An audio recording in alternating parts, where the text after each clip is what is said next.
BJ Penn fought Georges St-Pierre for the first time at UFC 58.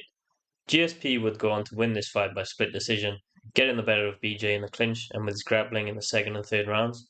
But in the first, GSP had a lot of difficulty dealing with Penn's jab, which is what we'll be looking at here. BJ wouldn't often lead with his jab, rather he'd wait for George to jab, slip his head to the outside, while simultaneously throwing his jab down the middle between GSP's guard.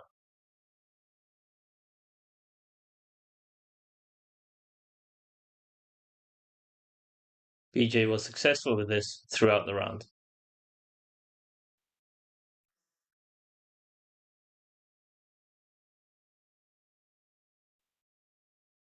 There would be times where GSP was able to land his jab as BJ landed his, but BJ was often able to turn enough that GSP would land on the side of his face, whereas BJ was landing straight on GSP's nose.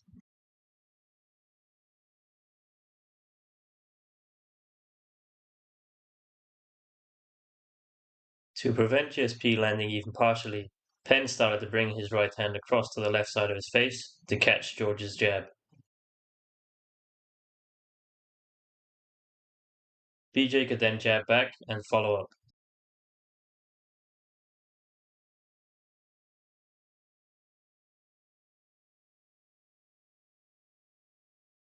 While he didn't do it too often, here's a good example of BJ leading with the jab, before leaning back to avoid GSP's counter.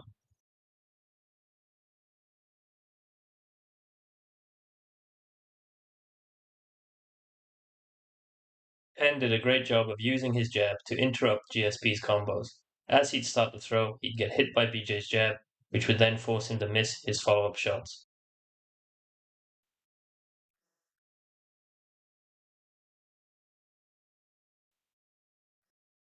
He was able to do this consistently throughout the round.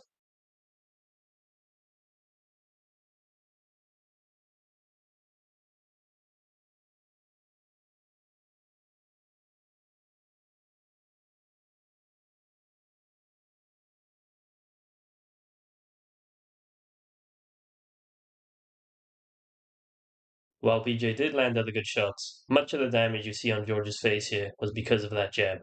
With BJ waiting for GSP to take the lead with his own attacks before throwing his jab, GSP consistently moved into it, making it a more impactful shot. George would later go on to be one of the best jabbers in the sport during the prime of his career, and it's likely he learned a lot from BJ's jab in this fight. Thank you for watching.